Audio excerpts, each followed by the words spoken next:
آؤ میں تمہیں وہ اس بارگاہ پہ لے جاؤں جس نے سب کو شان عطا فرمائی ہے۔ حضرت ابوبکر صدیق رضی اللہ تعالیٰ عنہ خلیفۃ المسلمین بنے، خلیفہ بنے تو سویرے جس رات خلیفہ بنے سویرے سر پہ ٹوکری رکھی، منڈی کی طرف جا رہے ہیں۔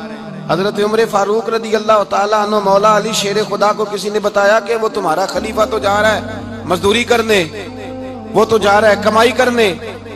حضرت علی شیر خدا مولا کائنات جناب فاروق اعظم دونوں نے رستے میں روکا کہ ابو بکر کہاں جا رہے ہو؟ فرمانے لگے کام کرنے جا رہا ہوں، مزدوری کروں گا، منڈی میں جاؤں گا، تجارت کرتا تھا اس کو جاری رکھوں گا، بچوں کا پیٹ بھی تو پالنا ہے۔ اب تمہاری حکومت کے پیچھے بچے تو نہیں نا بھوکے مروا لینے، میں نے کچھ کرنا تو ہے۔ حضرت عمر کہنے لگے چلا آ کے بیٹھ، ہم صحابہ کو اکٹھا کرتے ہیں اور مال غنیمت سے تیرا وظیفہ لگاتے ہیں، آپ کو وظیفہ ملے گا ماہانہ، تو آپ بیٹھ کر کے مسجد میں تو ڈیوٹی کریں۔ بیٹھ گئے، مشاورت ہوئی تو حضرت ابوبکر صدیق رضی اللہ تعالیٰ عنہ سے پوچھنے لگے جناب بتلائیے آپ کا کتنا وظیفہ لگایا جائے؟ تو حضرت ابوبکر صدیق فرمانے لگے اتنا لگا دو جتنی ایک مزدور کی تنخواہ ہوتی ہے۔ تو ایک صحابی بول کے بڑے میٹھے اور دھیمے لہجے میں کہنے لگے ابو بکر اگر تیرا گزارا نہ ہوا تو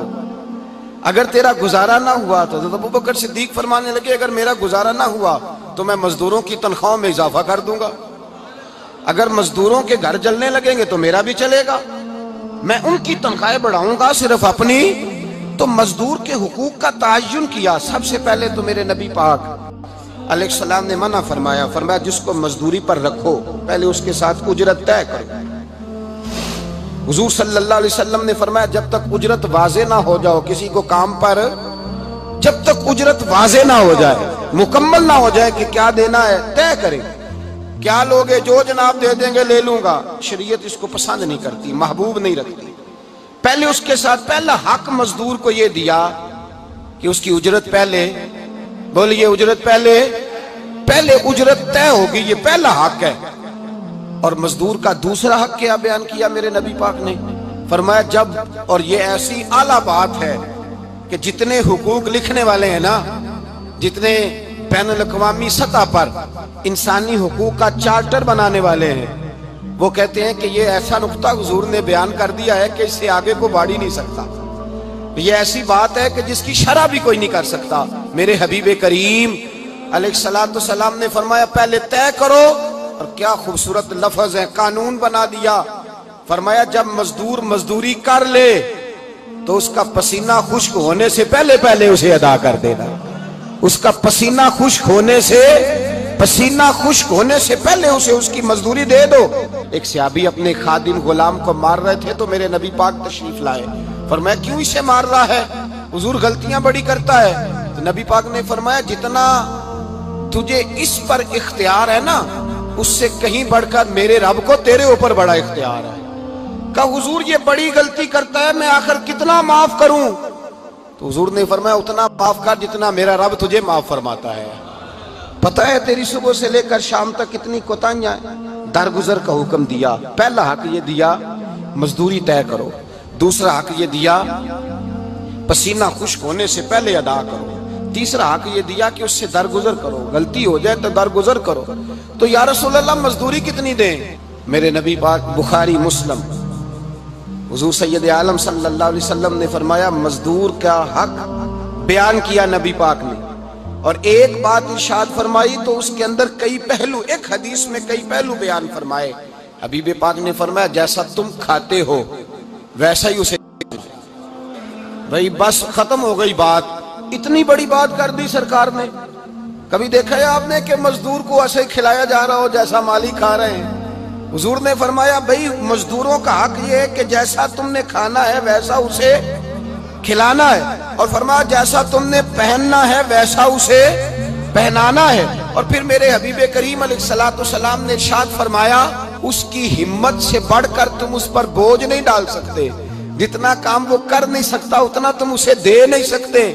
اور فرمایا اگر اتنا کام دینا ہے جو اس کی ہمت سے زیادہ ہے تو میں اس کے مالک کو کہتا ہوں وہ بھی اٹھ کے مزدور کے ساتھ کام پہ لگ جائے، اٹھے اس کے ساتھ کام میں شریک ہو جائے۔ مزدوری کا بھی تعین فرمایا، اور پھر اس کو کام کس مقدار کا دینا ہے۔ مزدور کو کس قدر زیادہ اس پر بوجھ ڈالا جائے گا، یہ بھی مصطفیٰ کریم نے بیان فرمایا۔ فرمایا جو لا یکلف اللہ نفسا الا وسعها، اللہ بھی تم پر وہ بوجھ نہیں ڈالتا جو تم اٹھا نہیں سکتے، تو کسی مزدور کو تم ایسا کام نہیں بتاؤ گے۔ حضرت عثمان غنی رضی اللہ تعالیٰ عنہ ایک دن حضرت عمر فاروق سے کہنے لگے عمر بس کر دے یار، تیرے بعد بھی تو لوگوں نے خلیفہ بننا ہے، کیسے کوئی تیرے رستے پہ چلے گا؟ تو حضرت عثمان غنی سے جناب عمر کہنے لگے کیا ہو گیا؟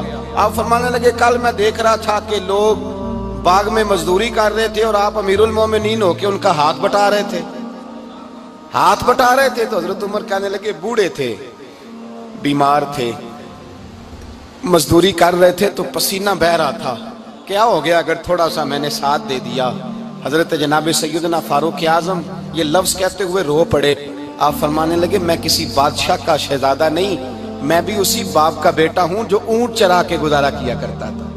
میں نے آگے بڑھ کے لوگ حیثیت بھول جاتے ہیں، اپنی حیثیت بھول جاتے ہیں۔ اللہ تبارک و تعالیٰ جب کچھ عطا کرتا ہے ان کا رویہ اپنے ماتحتوں کے ساتھ اتنا سخت اور جابرانہ آمرانہ ہو جاتا ہے، اس قدر زیادہ ان کے لب و لہجے میں کڑواہٹ آ جاتی ہے، اس قدر زیادہ ان کی طبیعتوں کے اندر سختی اور غرور بھر جاتا ہے کہ وہ احساس ہی نہیں کرتے کہ جو سامنے بیٹھا ہے وہ بڑا ایک دکھی انسان ہے اور وہ تکلیف میں ہے، وہ آزمائش میں اپنے آپ کو مبتلا سمجھ رہا ہے۔ حضرت ابو ذر غفاری رضی اللہ تعالیٰ عنہ فرماتے ہیں میں اپنے ماتحتوں کے حق میں بڑا سخت تھا، سخت تھی میری طبیعت، میرے غلاموں کی جرت ہی نہیں تھی کہ وہ میرے سامنے گفتگو کر سکیں اور ٹھہر بھی سکیں۔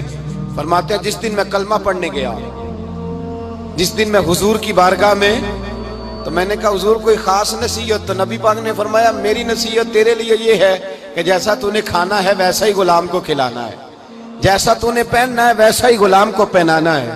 حضرت ابو ذر کہتے ہیں جو میرے اندر کمی تھی وہی میرے نبی نے نصیحت کر دی، جو میرے اندر کوتاہی تھی وہی غیب جاننے والے رسول نے بتلا دی۔ فرماتے ہیں میں گھر گیا، جب میں جاتا تھا تو ملازموں کا سانس خشک ہو جاتا تھا، وہ کانپنے ہانپنے لگتے تھے کہ جانے اب یہ کیا کرے گا۔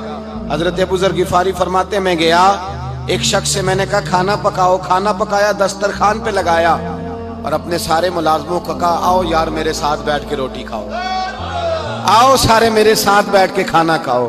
فرماتے ہیں انہوں نے کھانا کھایا، پھر میں ان کو بازار لے گیا، جیسے کپڑے میں پہنتا تھا ویسے میں نے ان کے لیے بھی خریدے۔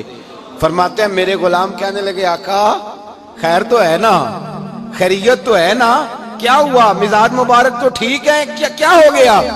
اور یہ جو ہم فضا کو اتنا خوبصورت دیکھ رہے ہیں اور یہ جو ہم اتنی پیاری ریم جھیم برستی دیکھ رہے ہیں یہ جاری رہے گی یا ایک دن کی ہے؟ تو حضرت ابو ذر غفاری رو پڑے، کہنے لگے اب تمہیں ابو ذر غفاری بدلا ہوا ملے گا، اس لیے کہ اب میں وہ نہیں رہا، اب میں رسول اللہ کا کلمہ پڑھ کے غلام مصطفیٰ بن گیا ہوں، اب میں بدل گیا ہوں، میری طبیعت بدل گئی۔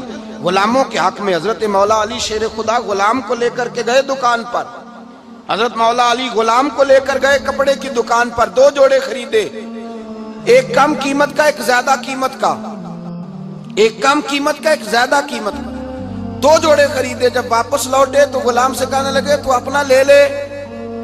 غلام کو پتا تھا کہ اس زمانے میں ہوتا کیا تھا، اس نے کم قیمت کا جوڑا اٹھایا۔ حضرت علی فرمانے لگے عجیب آدمی ہے، یہ تو تیرا نہیں، یہ تو میرا ہے۔ اس نے کہا حضور کس طرح سے؟ آپ فرمانے لگے تیرے لیے قیمتی جوڑا اس لیے خریدا ہے کہ تو جوان ہے، اور میں نے اپنے لیے اس لیے چھوٹا خریدا ہے کہ میں تو اب بوڑھا ہو گیا ہوں، مجھے تو حاجت نہیں۔ کہنے لگا حضور بوڑھے اور جوان کا مطلب نہیں، آپ علی ہیں، من کنت مولا فہذا علی علی مولا، علی مولا، آپ چونکہ مولا علی ہیں اور آپ امیر المومنین ہیں، لہذا آپ نے تخت پر بیٹھنا ہے، آپ نے سلطنت کو چلانا ہے، آپ پہنیے۔ حضرت علی فرمانے لگے تو میرا غلام بنا ہے نا، تو نے ابھی میرے نبی کا دیدار نہیں نہ کیا، تو بعد میں آیا ہے نا، اگر تو اس دور میں ہوتا تو جان جاتا کہ یہ عمل میرا ہے، پر اس کے پیچھے جو نصیحت کے پھول ہیں وہ مصطفیٰ کے عطا فرما۔